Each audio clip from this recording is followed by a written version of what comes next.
ठरलं तर मग प्रेक्षकांनो मालिका तर आपण पाहिलंय की वेगवेगळे तिच्यामध्ये सत्याचे उलगडे होताना आपल्याला दिसत आहेत. पण आज या ज्या सत्याचा उलगडा झालेला आहे ते सत्य मात्र आता वेगळंच आहे. या सत्यामध्ये आता इकडे सगळ्यात महत्त्वाचे डोळे उघडणार ते म्हणजे अस्मिताचे.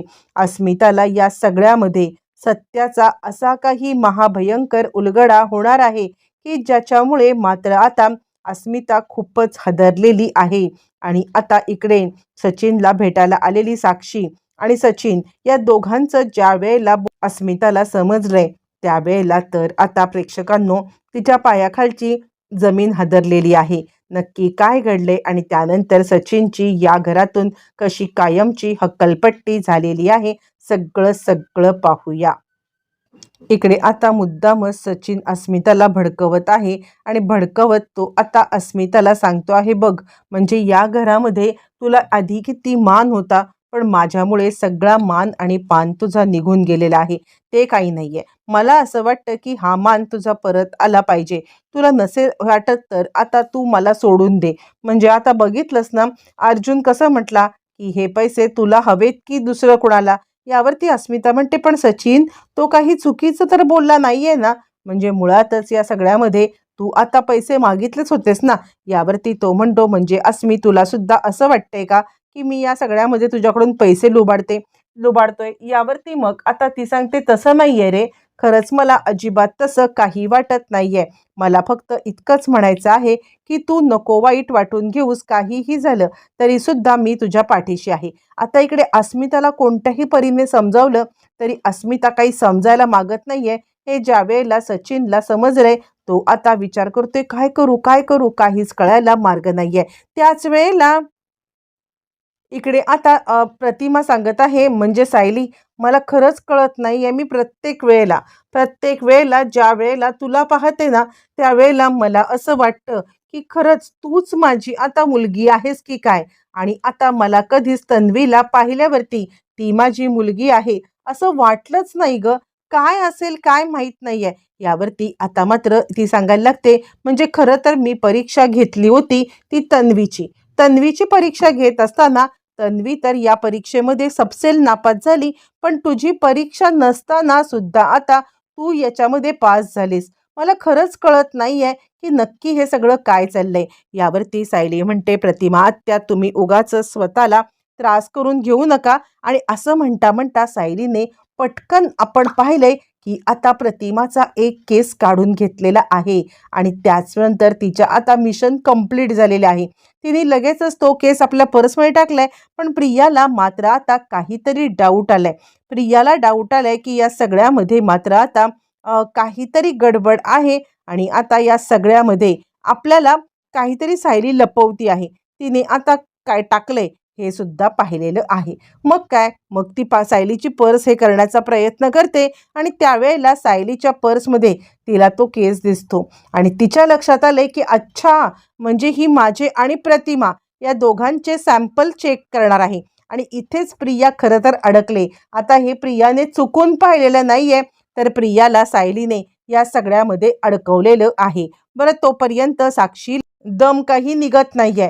साक्षीला आता मात्र आपला फोन सचिन उचलत नाहीये. या गोष्टीचा खूपच राग आलेला आहे आणि त्याच रागाच्या भरामध्ये तिने आता इकडे सुभेदारांच्या घरामध्ये बोहारणीचा वेश घेऊन आलेली आहे. ज्या वेळेला सुभेदारांच्या घरामध्ये ती येते आणि त्यावेळेला मग आता इकडे सचिन बाहेर आल्यावरती ती सांगते, काय चाललंय काय तुझं. म्हणजे आता या घरामध्ये तर तू चांगलाच रमलेला दिसतोयस. ते काही नाहीये, काहीही झालं ना तरी सुद्धा मी तुला सोडणार नाहीये. आत्ताच्या आत्ता मी तिकडे बाहेर जाते आहे, ताबडतोब तू ये माझ्या मागोमाग. असं म्हणत तिने आता सचिनला धमकी दिली आणि त्यानंतर ती तिकडून धावत पळत निघाली. ज्या वेळेला ती तिकडून धावत पळत निघाले आणि त्याच वेळेला तिकडे आता प्रिया आल्यावरती प्रियाने मात्र आता तिला पाहिलेलं आहे. प्रिया तिला पाहते आणि चांगलीच घाबरलेली आहे. प्रियाला काहीच कळत नाहीये की आता ही इकडे कशी काय. नाही, काहीतरी गडबड आहे. म्हणून आता प्रिया इकडे पाहते आणि त्यानंतर साक्षी तिला दम देते. आत्ताच मी सचिनला सांगून आलेली आहे की तू मला भेटायला बाहेर ये. तो मला भेटायला बाहेर येईल ही जबाबदारी तुझी आहे. कोणत्याही परिस्थितीमध्ये जर का तो आला नाही ना तर आता गाठ माझ्याशी आहे. यावरती प्रिया तिला बोलते, अगं काय वेड लागले का? मी कशी काय त्याला आणू? तुला साधी गोष्ट कळत नाहीये का? मी त्याला बाहेर आणलं तर माझ्यावरती डाऊट येईल. ती सांगते, मला काही माहित नाहीये. तू आत्ताच्या आत्ता त्याला बाहेर घेऊन ये. पण ह्या दोघींचं जे कन्व्हर्सेशन चाललेलं आहे आणि त्यामुळे मग आता लगेचच इकडे सायली अर्जुन इकडे घरी आले. निघता निघता सायलीने अर्जुनला कॉल केलाय आणि अर्जुन सर, मला तर प्रतिमा आत्याचे सॅम्पल मिळालेले आहेत. पण या सगळ्यामध्ये तन्वीने मला पाहिलंय की मी आता सॅम्पल कलेक्ट केलेले आहेत आणि त्याचमुळे आता इकडे आपला पुढचा डाव जो आहे तो सुद्धा यशस्वी झालेला आहे. काहीही चिंता करायचं कारण नाहीये. पण ज्या वेळेला दोघं जण तिकडे आलेत तेव्हा समोरचं दृश्य बघून दोघांना मात्र धक्का बसलाय. एका बोहारणीच्या सोबत आता प्रिया का बोलतीये आणि ते सुद्धा ती बोहारीण रागारागात प्रियाकडे पाहते, तिला काहीतरी धमकी देते आणि त्यानंतर सायली आता नीट निरखून पाहते. तिला काहीतरी ऑकवर्ड वाटत आहे, काहीतरी गडबड आहे असा ती आता विचार करते आणि त्यानंतर 2 पावलं पुढे येते.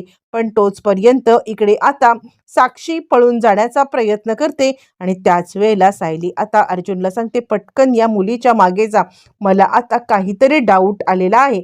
आणि त्यावरती मग आता इकडे अर्जुन म्हणतो, कसला डाऊट?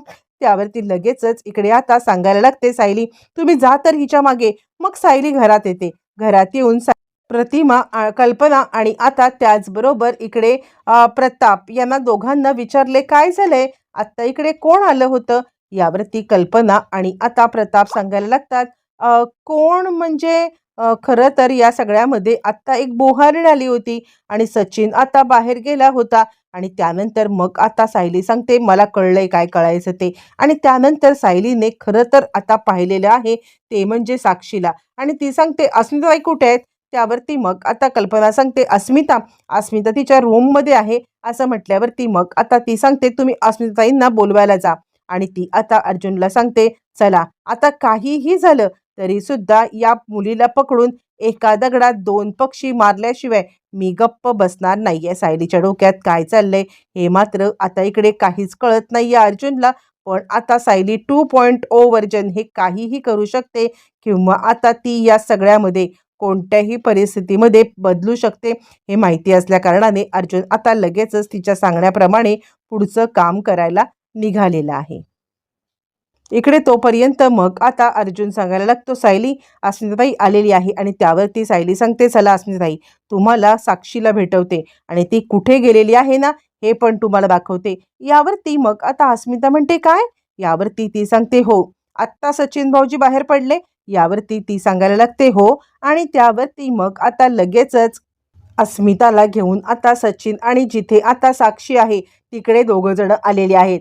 आणि ते अस्मिताला सांगतायत, तू इथेच थांब आणि कोपऱ्यामधून फक्त आता या सचिनची काय कारस्थानं चाललेत ते बघ. तोपर्यंत सचिन आलाय आणि तू का इकडे आलीस? सॅम, तू का इकडे आलीस? यावरती ती चिडते, आणि का आले म्हणजे तुला तुझी बायको आणि तुझा मुलगा. आणि त्यानंतर ती सांगायला लागते, तुला तुला तुझ्या म्हणजे मुलगा आणि बायको यांच्याशिवाय काही पडलंय? त्यावरती सचिन म्हणतो, सॅम असं काय करतेस? अगं ती माझी बिनडोक अस्मिता, तिला या सगळ्यामध्ये फक्त आणि फक्त उल्लू बनवायचं काम मी इकडे करत आहे. तुला कळतंय का? अगं एकदा तिचं क्रेडिट कार्ड आणि डेबिट कार्ड आलं, पैसे घेतले, दागिने घेतले की आता आपण कॅनडाला आपला संसार करण्यासाठी मोकळे. आता सचिन ना अस्मिताचा आहे न साक्षीचा आहे.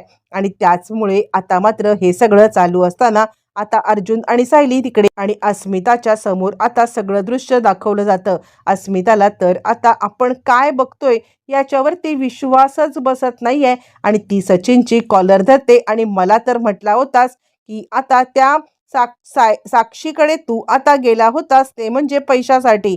तिच्याकडून पैसे घेतल्यावरती तू तिकडून निघालास, पण तिने तुला अडकवलं आणि तिला सांगतोयस की आता माझ्याकडून पैसे घेऊन निघणार. सचिन, तू कुणाचाच नाहीये असं म्हणत आता मात्र इकडे अस्मिता चिडले आणि सचिनचे थोबाड. आणि त्याच वेळेला अर्जुन सायली मागाहून आलेले आहेत आणि त्यानंतर त्यांनी आता इकडे आता पकडलेलं आहे ते म्हणजे साक्षीला पकडून आता अस्मिताच्या समोर आणत ते सांगतायत की खरं सांगायचं तर अस्मिताताई, हे सगळं खरं रूप याचं आहे. म्हणजे काहीही झालं तरी सुद्धा तुम्ही आता यांच्यावरती विश्वास ठेवून किती मोठी चूक केलीत ही गोष्ट लक्षात घ्या. अस्मिता म्हणते, खरंच आहे, म्हणजे माझ्या आता वहिनीवरती आणि भावावरती मी विश्वास ठेवला नाही जितका विश्वास मी तुझ्यावरती ठेवला. आणि साक्षी, तुला काय वाटतंय, हा सचिन तुला आता तुझ्याशी लग्न करणार आहे नाहीये, हा कुणाचाच नाहीये. मला ह्याने सांगितलंय की साक्षीने पैशासाठी हे सगळं केलंय आणि त्यानंतर तुला सुद्धा तो हेच करणार. साक्षी आता आणि ती आता सांगायला लागते, तुला मी सोडणार नाहीये. कारण काहीही झालं तरी सुद्धा या सगळ्यामध्ये तू आता माझी फसवणूक केलीस ना. मी आता एक गोष्ट सांगते, तुला आता मी सोडणार नाहीये. असं म्हणत ती आता चांगली चिडलेली आहे आणि त्यावरती लगेचच आता तिकडे आलेली आहे ती म्हणजे प्रिया. प्रियाला पाहिल्यावरती साक्षीचा रागाचा पारा अजूनच चढलाय आणि ही दुसरी, ही सुद्धा आता इकडे या घराला लागलेली कीड आहे. त्यावरती ती म्हणते, काय बोलतेस तू. आता मात्र एक एक करत साक्षीने सगळ्यांची भांडी फोडलेत. अस्मिताचे सुद्धा आता डोळे आणि एका झटक्यात अस्मिता सचिनपासून दूर तर झाले, पण सायली अर्जुनने साक्षीला मात्र सोडलेलं नाहीये. तिला पोलिसांच्या हवाली केल्याशिवाय गप्प बसणार नाही. एका झटक्यात सगळ्या गोष्टी क्लिअर झालेल्या आहेत.